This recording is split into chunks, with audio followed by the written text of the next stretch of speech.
is your Filipino radio experience in Las Vegas. PHLV Radio. PHLV Radio. It's time to get, it's time to get, it's time to get, it's time to get real. Get real. Talking about the things you wanna hear. It's time to get real. Get real. We got it all right here. It's time to get real. Get real. Better buckle up, get real, get set. It's time to get real. Get real. We got it all right here. Come on. Whoa. Oh my God! Good morning, good morning, good morning, Philippines. Of course, maulan sa Pilipinas, but it's still a very, very beautiful day. Wednesday, of course, andito na naman po ang Get Real, and of course, good evening sa New York City, and magandang hapon sa lahat ng mga nanonood sa Las Vegas and all around the world. Of course, sa mga kaibigan ko na nandiyan sa Middle East, time check, 8 o'clock. Wednesday na naman, nandito na naman tayo for another episode ng Get Real. So, ayan, thank you so much for, it's been almost almost a year. Konting panahon na lang, just like 1 month or so, and isang taon na ako dito sa Philippines, and isang taon na rin akong wala sa Amerika. But, I'm very grateful for everything that I've been through here in the Philippines. Of course, thank you to my Mr. family, because I'm able to open a restaurant in the height of pandemic. At ngayon, nagbubukas na naman ako ng panibagong restaurant dyan sa Baguio. Call it crazy, but it is what it is, diba? And of course, congratulations and thank you sa aking bagong show entitled Mangan with Chef J, of course, on their channel One Global, which I launched last Saturday. Ayan, maraming salamat. At ako'y tuwang-tuwa because I was already, again, given an opportunity to showcase a fun and exciting experimental cooking, as how I call it. So to segue to that, nagpapasalamat ako sa taong nagbigay ng chance and opportunity, and of course, who always believed in my talent, diba? Maraming salamat. With me today, dati ko pa siyang iniimbita to actually have a guesting with me, but because he hasn't launched his show, sabi niya, tsaka na lang pag nag-launch na ang Channel One Global. I'm very proud of this guy, of this friend of mine whose career I've been following as a filmmaker. Now, the founder of Channel One Global, of course, nag-introduce na naman siya ng panibagong platform for everybody, for an artist, for a filmmaker, for a singer, for a host, for a blogger, for everybody na meron dyan. Welcome on the show today, Director Mike Magat. Good morning, Direk. Hello. Good morning. Ayan. Direk, magandang umaga sa'yo. Las Vegas. Oo. Ito, okay naman. Medyo maulan dito lagi sa lugar natin, dito sa Pilipinas. So, oo nga. sobrang lamig na ngayon. Oh. Pero anyway, at medyo mahugas-hugasan naman ang mga virus dyan sa mga tabi-tabi. Kaya okay lang exactly. Yan, medyo ulan. Wag lang sobra, di ba? Yun. Thank you so much. Siyempre, of course, thank you so much, my friend Jeanette Marco, na talaga namang actually, ikaw ngayon ng hawak mo ngayon ng trono dahil show mo to. Oo nga, ako naman ngayon. Ako naman ang mag-i-interview sa'yo ngayon. Thank you so much, Janet, my friend, sa iyong pagpapaunlak din dito sa akin. At of course, congratulations nga pala doon sa iyong mangan, Chef J. So tatawagin ka na nila na Chef J diyan po sa ating Channel One Global na bago pa lang, 1 week pa lang natin na ilo-launch kanya. Okay. So direct paki-share what is Channel 1 Global. Yan. Iyon, actually, ang Channel 1 Global, actually, nag-iisip kasi ako before ko naisip ang mag-put up nga ng ganitong klaseng channel. Usually kasi sa panahon ngayon, di ba, ang dami na. So, iba-iba yung mga lumalabas. So, naisip ko lang, wala namang Channel 1. So, why not na Channel 1, di ba? Tapos, so kung mag-Channel 1, so, ano yung medyo maiba naman? So, nilagyan ko siya ng global. It means, global, so globally, no? Parang around the world. Pwedeng maraming makakapanood, maraming makakasubaybay. At ang isa pa ang layunin natin dito, yung iba't ibang lahi or iba't ibang bansa, or like for example dyan sa filming or directing, actor, actresses, ganyan. So pwedeng mag-join dito sa Channel 1 Global. Kasi medyo pag global, so, bagong platform to na medyo magkakaisa tayo rito. Pag any content, yun. So, yung aking purpose nga rito, tumulong. Actually, tumulong Yun ang magkaisa, tumulong. So, lately na lang kung ano man yung sitwasyon. Kasi depende sa pag-follow ng mga viewers or lalo na, siyempre, nandito si Mangan, no? So, kakaiba ang iyong yung first episode mo, medyo tuwan-tuwa nga kami talaga dahil cooking show pero comedian dating. So, maaaliw po mga tao. Di ba? Nakakatuwa. Grabe. Medyo ang signal lang. Meron bang nag-inspire sa'yo to actually create this platform for people at ano ang motivation mo for this? Kasi ang dami na And what sets you apart? What sets Channel 1 Global apart?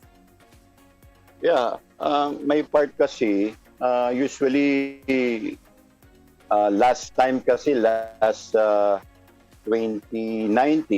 so I've been there, no, dyan sa Nagoya, sa US.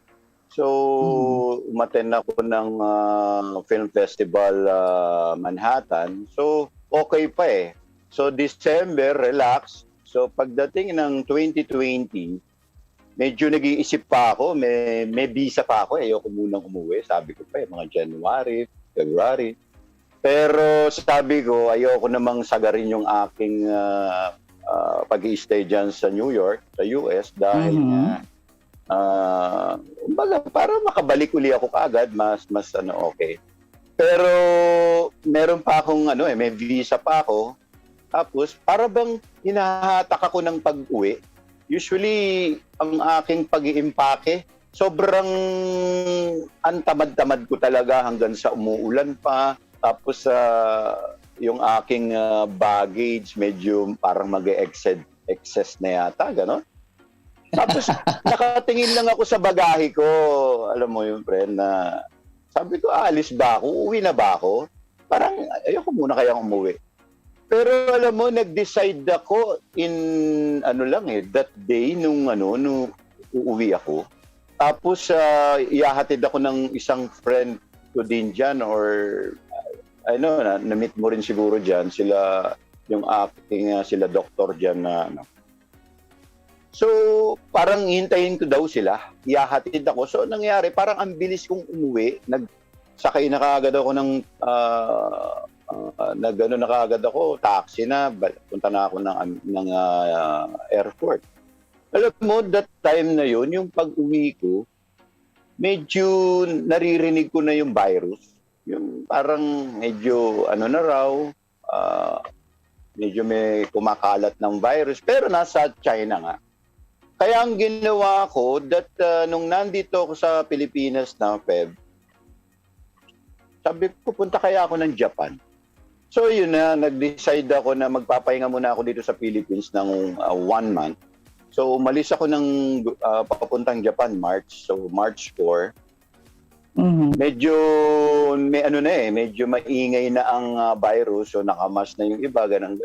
Medyo nagpipilap na ako ng sa airport. Alam mo, pagdating ko sa Japan, tahimik, walang tao sa airport. Halos parang ako lang na halos kami lang yung dumating. So yun medyo daw ang virus, ganyan-ganyan. So naano na ako noon, doon na ako nag-isip.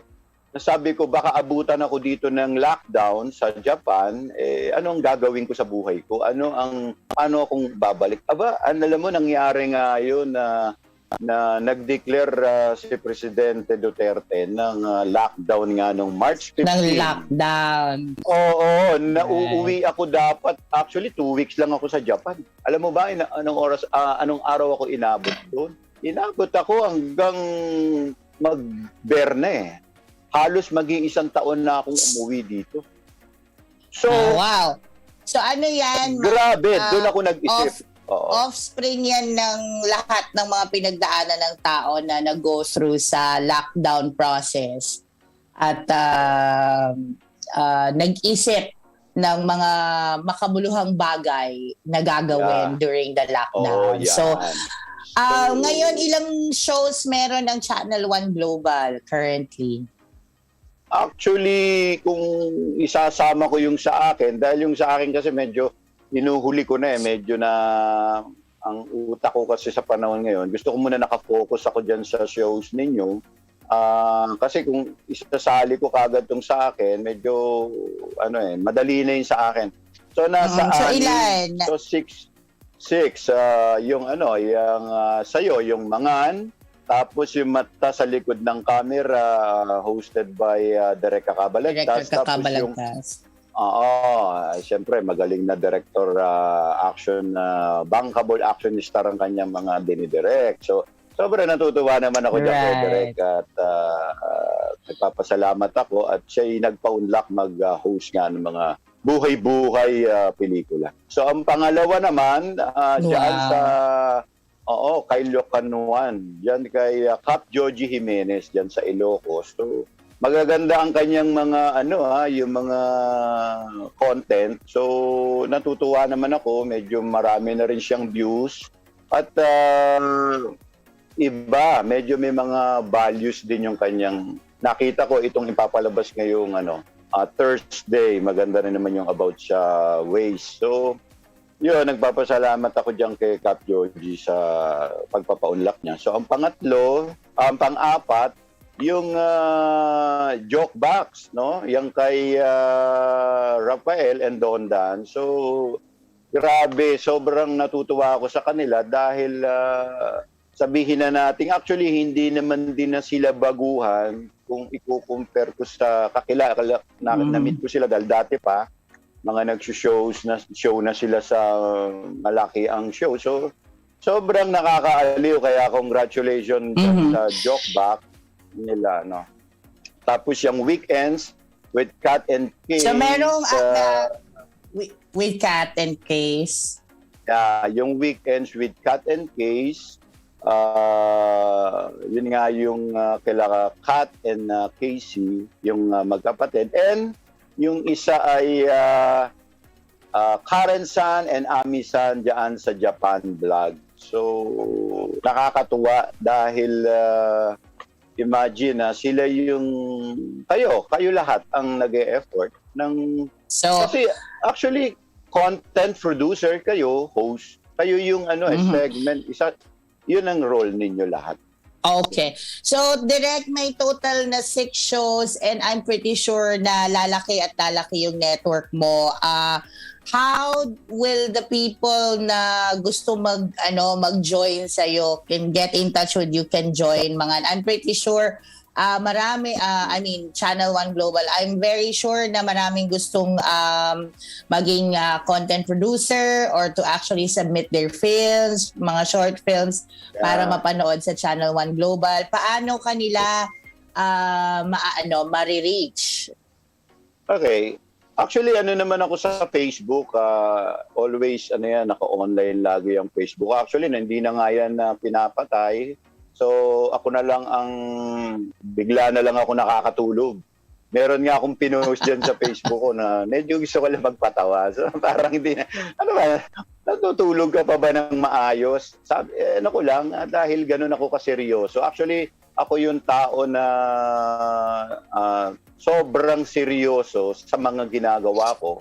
Kung tatanungin nila na saan ba ako nagsimula, yun, stuntman, extra, hindi pinapansin, okay lang dahil ang sa akin naman na number one dyan yung marating mo yung pangarap mo, focus. So, yun, ganun ang aking karakter hanggang sa umabot ako dyan, nakarating ako sa Amerika, nakarating nung ako'y artista, biglang nag-direct. So, actually, eto lang gusto ko lang pong sabihin sa lahat na sabi ko nga lahat ng bagay na iisip ko, minsan talagang ginagabayan ako ng itaas dahil nga nagiging okay. Kasi nag-artista ako, hindi ko naman inisip na masyadong seryoso dahil ang daming gwapo dyan, ang daming magagaling, ang daming... Kaya ako naman, matangkad lang ako, tapos payat nga ako dati. So nag-aral lang din ako ng kung paano mag-dialogue. So napaka-seryoso ko lang. So ngayon umabot, nag-direct, tapos ngayon meron na tayong station channel. So gusto kong tumulong. Actually, gusto ko pong tumulong sa lahat kasi naranasan ko na yung nangangarap na ako sa panahon na gusto kong lumabas dito. Gusto kong, sana naman tawagan ako ng segment producer, sana naman tawagan ako ng production manager o assistant director para ilabas ako dito sa show na to. Alam niyo po ba, ang dami kong sakit ng loob. Sobrang nasaktan ako na minsan tinawagan ako na nasa location na ako na hindi pala ako yung kailangang artista. Isipin nyo yun, naranasan ko yun. Diba? Naranasan ko yan, yung parabang hindi ka pala importante. Totoo yun. Yun ang sinasabi ko. Well, I'm very sure, Direct Mike, napakadami mong natutunan along the way from being a stuntman, from being a bida, a kontrabida, and a filmmaker, of course. Sa Sonsa Productions, marami ka na naman nagawa, mga pelikula na award-winning. Before we actually close our segment with you, ano ang natutunan mo along the process at ano ang mga pinanghahawakan mo to get to where you are right now? Yun, number one kasi sa buhay ng tao. So lahat naman tayo alam natin yan eh. Pagka wala na tayo makapitan, so mag-pray lang tayo, manalangin. So after manalangin, tayo na yung magtiwala. O tapos kumilos na tayo. After naman nun, mag-isip tayo ng mga bagay-bagay na very productive, yung para bang mga mahalaga yung iniisip natin. Kasi alam niyo po ba, tumatakbo ang panahon, sa bawat oras, napakabilis na. Kapag binaliwala mo yung oras na dapat mo namang gawin, hindi mo pa ginagawa, para bang gawin mo na ngayon. Kasi baka hindi mo magawa yan sa susunod, di ba? So, yeah, tama. What you can do, diba? what you can do today, you have to do it na, wag nang ipagpabukas pa. So, hence, meron tayong Channel 1 Global, hindi ka nagdalawang isip, di ba, na gawin ang mga dapat mong gawin. Well, I am very sure na proud ang lahat. Yes, of course. Happy naman talaga lagi. Yun ang pinaka-importante. And I'm very, very sure na I'm sure, alam ko, happy ka rin eh. Happy ka rin. Oo naman. Always happy. Blooming ang friend ko, Jeanette Marco. Oy, the blooming ako ang host girl. dito ngayon. Hindi ito ang host ngayon.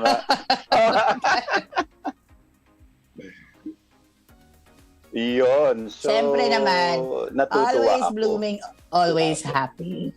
But I am very sure that your friends and your family are always proud of you. At ako ay nagpapasalamat dahil nandiyan ka to actually give a chance to everybody. And I'm very, very sure that Malayo-malayo pa ang mararating ng Channel 1 Global, guys. Please follow us on Facebook and on YouTube. You'll see very beautiful shows that are curated by Director Mike Magat. Maraming salamat, Direk. Ako'y magpapaalam para bigyang daan ang ang isang champion na kaibigan natin, of course, na nandiyan dyan sa kabilang linya.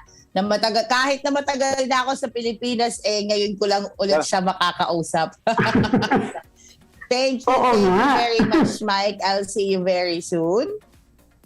Thank you so much. Thank you, Direk. And we'll post, of course, Channel 1 Global sa Get Real. Of course, hindi ko na pahahabain ang aking introduction dahil napakahaba ng introduction sa next guest. Of course, she does a lot of things, and amongst all others, she is pushing for sustainable living. Biking as a means of transport, backyard farming, security and renewables for source of energy. But of course, katandem ko to actually fight for gender equality and anti-domestic violence. Whenever I see her, ayan, luluhana naman ako. Whenever I see her, whenever I see her, I feel like dalawa kami who is battling, domestic violence because we are both, a part of that sphere. We've been part. But more than anything else, a mother of 5, an author of self-help books, She Hacks. And we have here with us this morning, of course, a very good friend of mine, a female champ, of course, Miss Ann Angela. Ayan. Good morning, sis. Good morning, Direk. Hi. Hi, guys. Hi, guys. This is Vegas, more Vegas TV, no? Hello, I miss Las Vegas. Yes, good morning, Ann. Good morning. Kumusta ka naman ngayon? At ang iyong pagbabike, maulan ngayon, so walang biking. Medyo tenga ng konti, yung biking. So, mga maiiksing bike ride, hindi kagaya dati. Pero ang maganda nito, while hindi kami nakakapag-jack, nakakapag-plan kami on what we can do for biking. So, puro meetings online, webinars. Minsan may mga face-to-face meetings kami with the different groups naman who want to really push biking as part of our lifestyle. Ayan, sana makayanan ko din. Sana makayanan ko din yan one day. Nagtatry ako Magtatry ako mag-lose ng weight para eventually I can bike with you before I leave the Philippines. But more than anything else, kumusta na ang isang mag-bike na lang tayo sa New York. Oo nga. Sige, pabalik na ako.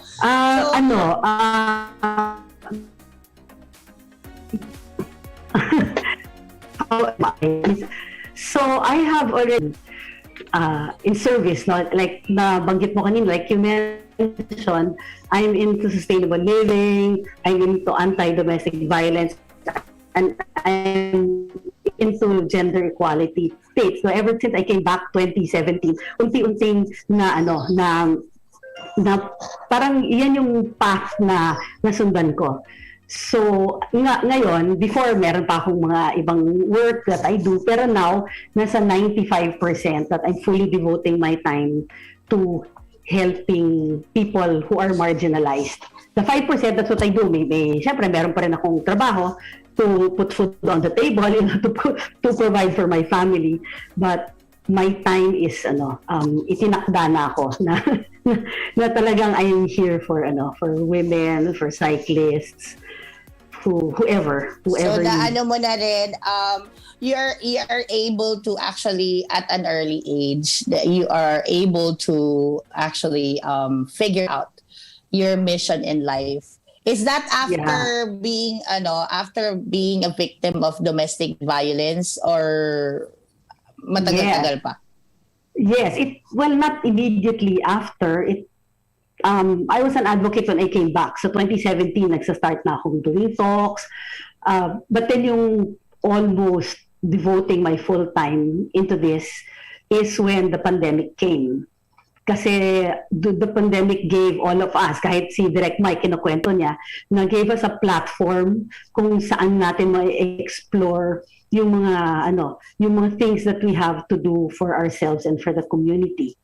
Dahil hindi tayo lumalabas, mas nakikita natin yung sarili natin, mas nakikita natin yung needs ng ibang tao kasi puro online tayo. So natatanggal yung mga noise, di ba? Yung ingay ng tambay, ng gimmick, ng mga entertainment sa periphery. And then nafocus tayo. Yeah, nawawala yun di ba? Yung biyahe, traffic, nawawala lahat yun. Tapos nakikita mo na, ay, ang dami palang tao nangangailangan. Ang daming nakulong, domestically abused, meaning in their home. So mas maraming nabubugbog, mas maraming naabuso. Wala tayong public transportation. Biglang na-realize natin na, uy, kailangan natin mag-bike kasi alangan naman lakarin mo yung opisina mo or, ay, kalakarin mo. Well, wala na palang offices, but alangan naman from your house, the hospital, lalakarin mo siya. So, nabuhay yung sustainable transport. Dahil mahirap makabili ng mga pagkain, we had to think of ways on how we can get fresh food. So nagtanim tayo sa backyard. And then I was working with a few government agencies, a few NGOs. So nakita natin yung needs, napaka-basic ng mga needs natin. Na, walang grocery. Di ba? So ay gagawa tayo ngayon ng paraan. Totoo. So napakahirap nung time na yon, especially dito sa Philippines na napakahirap lumabas, napakahirap kumuha ng supply. Correct. Napakahirap kumuha na kahit na yung ayuda, like the government support, ay napakahirap din kunin. Yes. So, isa ako sa naka-witness niyan kasi last year, when I got locked down April of last year, March of last year, kagaya ni Mike, I came from Japan.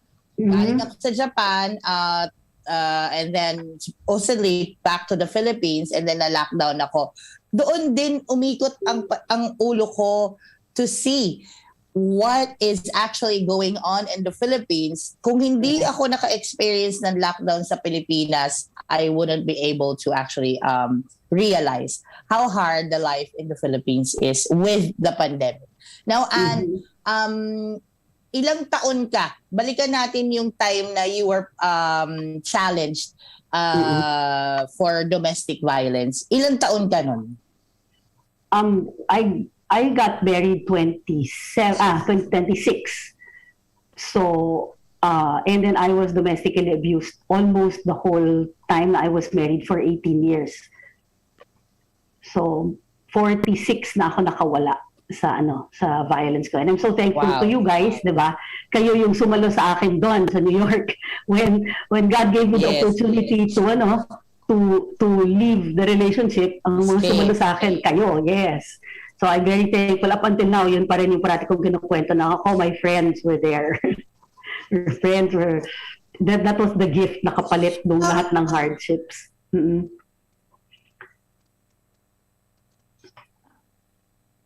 Exactly.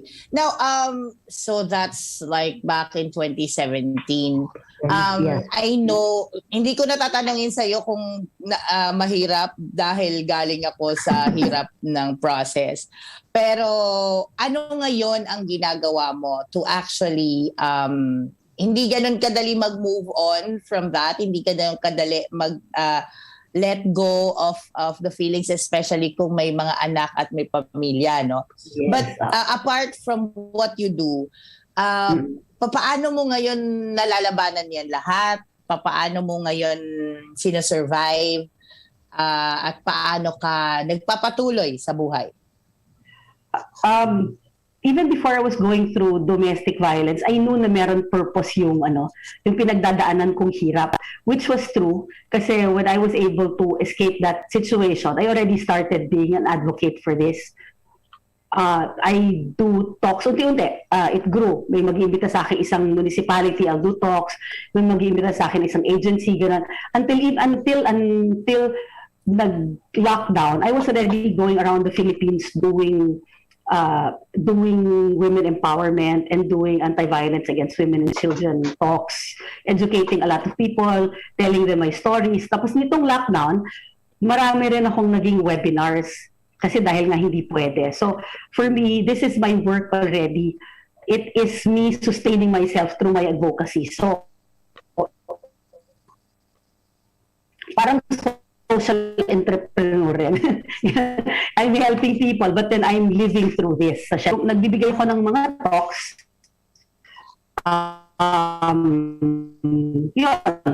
I would may konting honorarium, mga ganun. So that's how it's something that I love to do. Plus at least you have something to sustain you and your family. Doing all these talks 2017, ang daming natutulungan, ang daming na-empower. And one of the healing tools that I used was biking. So dahil empowering ang biking, when you get on the bike, ang freedom na nararamdaman mo. Tapos you can go anywhere in your bike na kahit saan mo gusto pumunta. Ako, nakakaakit ako ng Antipolo, nakakapunta ako ng mga Wawa Dam, yung mga ganon, just on my bike, and I live in Quezon City. So it's only you and your willpower na makakapagpigil sa'yo on where you want to go. Yan. Hindi so, ka ba and I've met a lot natakot? of beautiful people. Saan? Sa pagbabike. Hindi naman. Empowering nga siya. Of course, you need certain skills, di ba? Kailangan muna matapang ka. You tell yourself, okay, kaya ko to traffic, kaya ko tong ahunin ko tong Antipolo, kaya ko ahunin tong Wawa, something like that. So, it's more will than anything else. Sasabihin mo lang na kaya. Kasi, Then skill. pinagdaanan na nga natin yung 18 years of violence, di ba? So, I don't think there should be any hindrance unless you're really sick. Kung hindi naman talaga kaya ng puso mo, then that's when you do your reality check that, okay, I can't do this. But if you think you're physically fit, after you do your checkup and your checkups and vitals, everything's good, then sige, padyak hanggang sa mo gustong abutin. Tapos it's endorphin. Right. Exactly. So, like ngayon, nasaan ka ngayon? Are you back in Manila or you're in the province again? In Davao. Nasa I'm in Davao Manila ka right ngayon. now because I'm doing a lot of... No, I'm in Manila. Oh, yeah. Helping the cycling community. Oo. Metro Manila, helping the cycling community here. Wow. So now you mentioned that biking and cycling is very empowering. How do you actually nakakatuwa naman, bigla naman ako na okay, I wanna join you for a bike ride. Let's go, puntahan kita. Para makita ko kung kaya ko pa. But of all these things that you're doing bike rides, helping the biking community, doing sustainable living, helping and fighting, our advocacy. What is the most important thing to you right now with this pandemic? For me, it's realizing your worth and your role here on earth. And this is, for me, it is serving people. I realized that I'm not limited to being a mom, an employee, or even an employer or a friend. But for me, I've come to realize that there's a bigger community na kaya mong tulungan kahit isang maliit na tao ka lang, as long as you believe in what you do, as long as, syempre, you have blessings from our Creator above. And for me, very important yung mga kasama ko doing the advocacy. We can't do advocacy on our own. We have to have somebody and a group of people who will serve as your anchor, taga-cross-check kung tama ba yung ginagawa mo, taga-push sa'yo. Kasi advocacies are, it's hardly, what they call that, rewarding when it comes to financial. But if you have realized naman that what is your happiness, then I guess, like for me, mas masaya ako na ang dami kong kaibigan, ang daming relationships na nabibuild, and through this we survived. Then I think for me that is the most important thing. So relationship building, whether with your children, with your friends, with the community, with strangers that you meet on the road. Grabe yung relationships na na-meet ko sa mga siklista sa kalsada. We built it in 1 year helping them on the road. Minsan, pumapadyak ako, in one random place, biglang may tatawag sa akin, hey Ann, alam mo yun, yung makikilala ko on the road. So, ang sarap nung feeling. So, yun. Especially in Quezon City. I'm 100% sure that to you, what's important right now is being happy with everything that you do. Kumusta naman ang iyong mga kids? I know they're part of your happiness. Oh, they're doing very well. Ang sad part, well, I've been often judged about how I mother. 5 yun. So, it's not an easy task to bring up 5 kids. One, my panganay is a boy, and I have 5 princesses. I have 5 girls. But they're all very tough children. They've gone through a lot, very independent. So, they're living their own lives. Bata pa lang sila, they already know how to parang I have a daughter who went to college at 16, so nakahiwalay na siya sa akin at 16. But then I couldn't stay where she was studying because she was studying in Cebu. Another one is a ballerina, and she was already touring at the very young age of 14. And at 16, meron na siyang condo with mga kasama niya, mga ballerina. So I would often be quote-unquote criticized na, why are you letting your children, go that way? Wala ka doon, you're not beside them. But then hindi ko naman kayang hatiin yung sarili ko sa 5. And when I look at them, not being judged culturally and not being judged through the lens of these people, when I look at them and see, my kids are wonderful. My kids are independent. My kids have a beautiful heart. My kids help people. And my kids can take care of themselves na hindi sila lampa. Then, sino yung pwedeng magsabi sa akin na I'm doing a very bad job as a mom just because I'm not beside them 24/7. I talk to them almost every day. When they were kids, I was there. I homeschooled my kids. So nandun ako talaga doing their growing up years. So now that they're older already, I set them free, and I feel that I didn't do such a bad job. Kasi when I look at them from afar, and I see achievements. Of course, pandemic ngayon, pero wala tayong masyadong magagawa. But my 2 kids who are older, they have beautiful jobs. They're wonderful. My other daughter who's still studying, she also has a job because she writes, and she takes care of her younger siblings. My other daughter naman, she's still into dancing even if she is remote. And then, inihintay na lang siya ng isang dance company sa Bali, Indonesia, to open up. Then they're gonna get her. And then my youngest daughter naman, hinihintay na lang mag-open up ng face-to-face because she's a scholar for archery in Baguio. So, again, diba, I wasn't there 24 hours beside them. I'm not beside them now, but they're doing really well, and they're being inspiration. So, I think, I think okay naman. And tinuturuan ko sila, or by example, I show them that I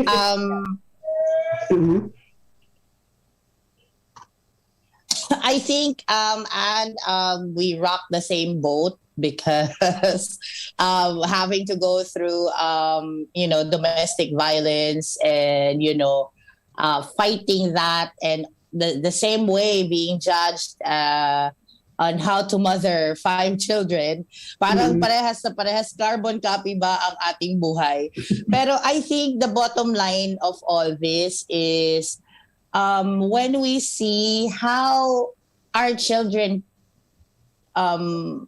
came out to be, like how they were able to develop their personalities, their souls to become beautiful people outside. And I think that's what matters as a mother to us, whether they are with us physically right now, but I know for sure during their formative years, nandiyan ka very hands-on. But isa sa mga natutunan ko as a mom, and I'll ask you the same question. I think isa sa mga natutunan ko as a mother, no matter how we overly protect, kasi culturally, yan ang ng mga Pilipino eh. You know, to overly protect our children, actually to just keep them. Bawal lumabas, bawal to do this, bawal to do that. And it doesn't allow them to grow or to discover things on their own. And isa yan sa mga natutunan ko being, in an abusive relationship, just to allow somebody to be on their own, to discover life, to discover the beauty of life, and allow them to feel the pain and the hurt, and to be eventually, strong people.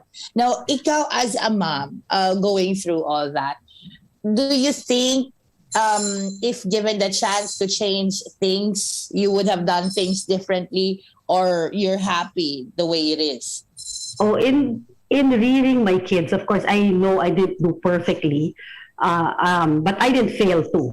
So there are a few tweaks that I want to do in my rearing sa kanila, which is more like, sometimes I wish meron mga times talaga na sobra silang challenged ganon. But I was in the States back then. There was 11 months I wasn't there. Kasi parati naman ako nasa Pilipinas lang eh.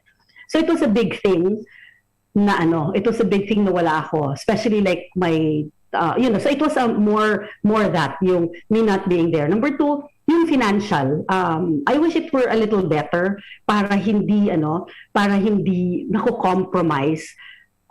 But let me tell you that, my kids find a way. Nakakahanap sila ng scholarships, nakakahanap sila ng, ways to get by, or they work so that they can help pay the tuitions.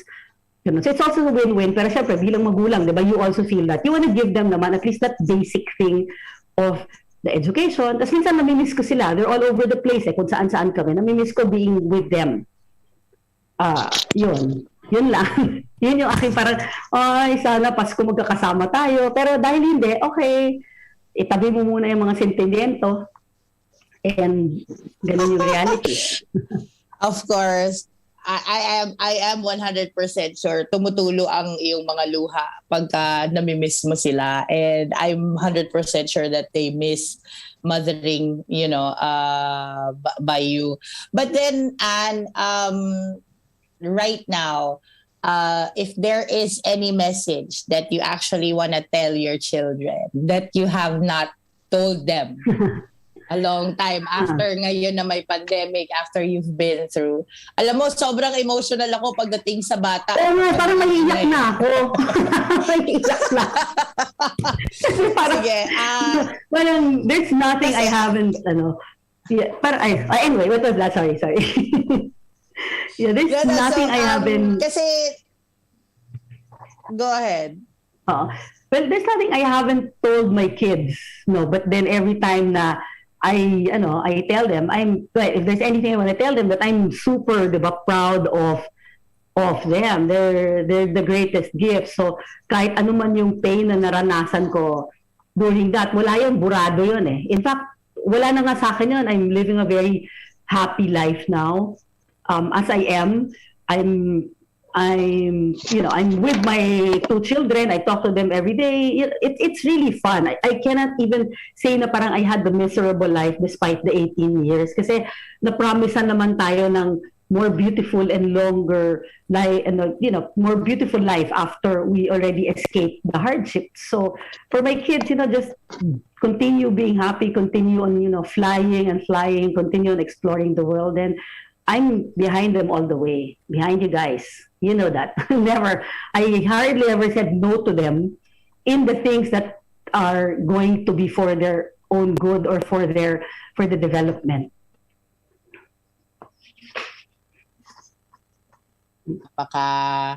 Napakagandang message. And I know that somehow your kids would want to tell you how beautiful as a mother you are to them.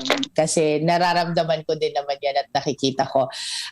What you've been through is never easy. But Anne, I know you're doing a lot of things. You can invite them to be part of your biking community and whatever projects you're currently working. Please take this opportunity and this chance. Yes, please. So, of course, the easiest way to get into the works that we're doing is for the cycling.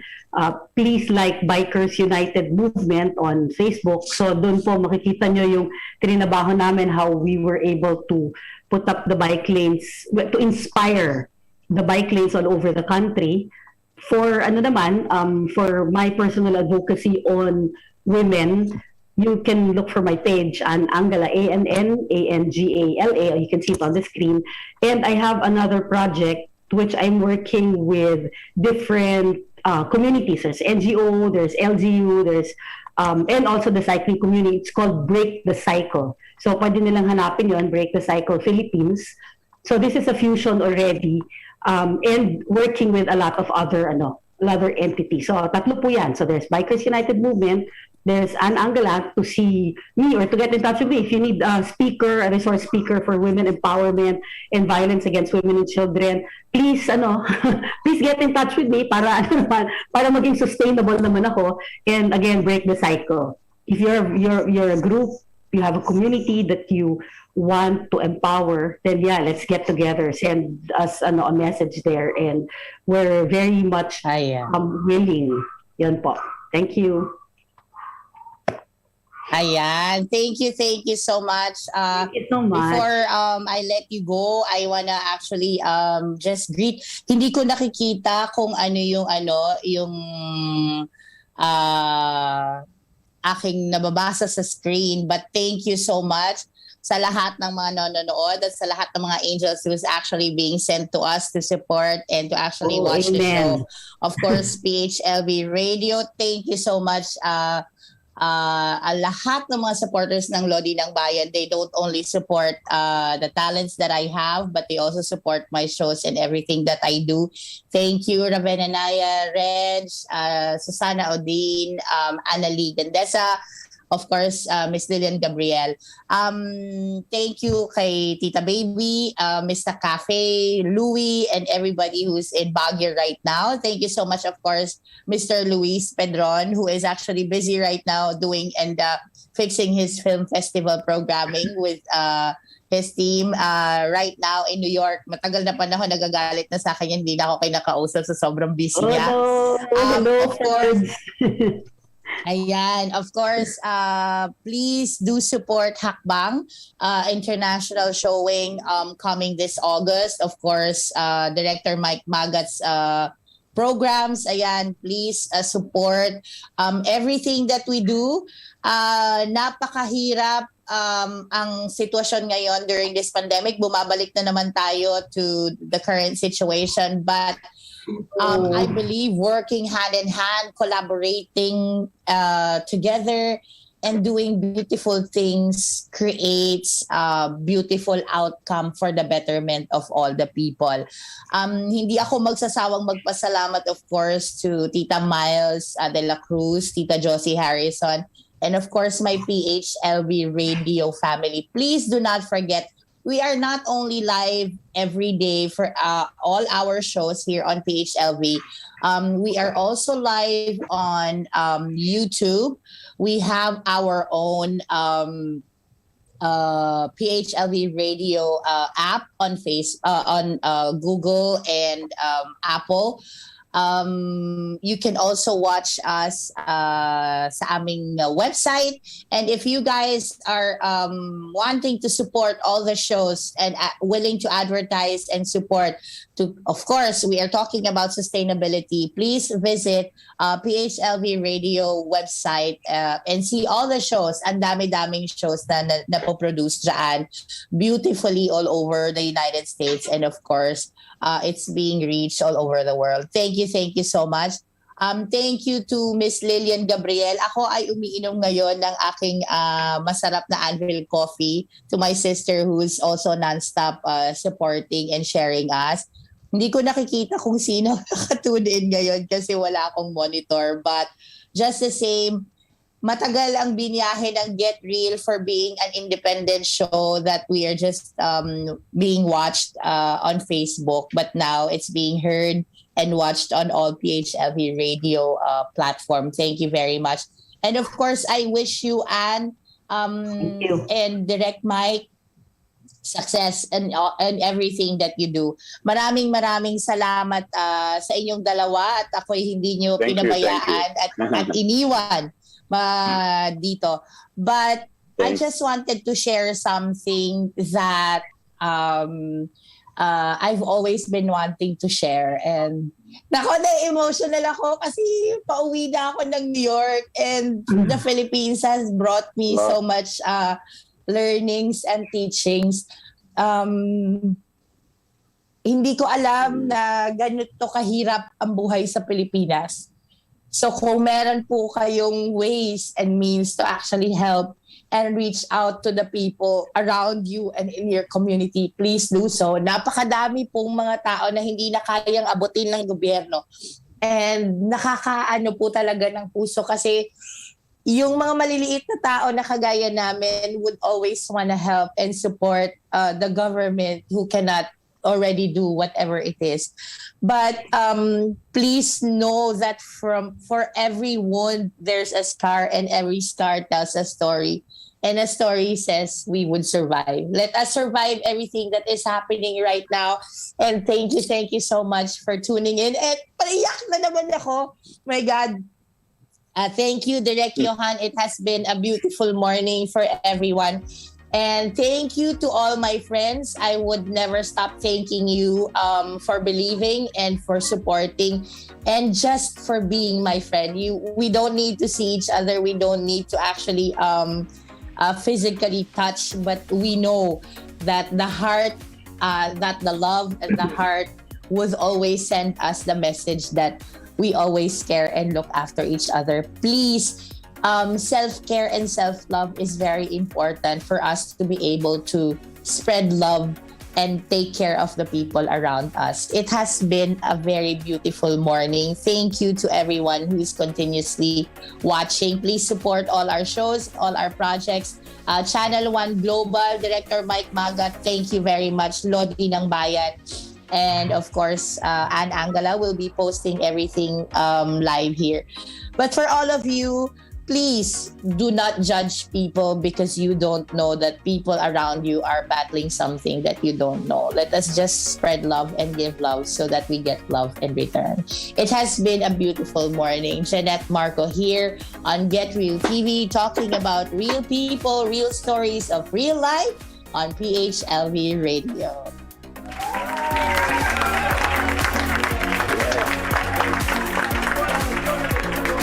It's time to get real. Get real. Talking about the things you wanna hear. It's time to get real. Get real. We got it all right here. It's time to get real. Get real. Better buckle up, get real, get set. It's time to get real. Get real. We got it all right here. Come on. Whoa. This is your Filipino radio experience in Las Vegas. PHLV Radio. PHLV Radio.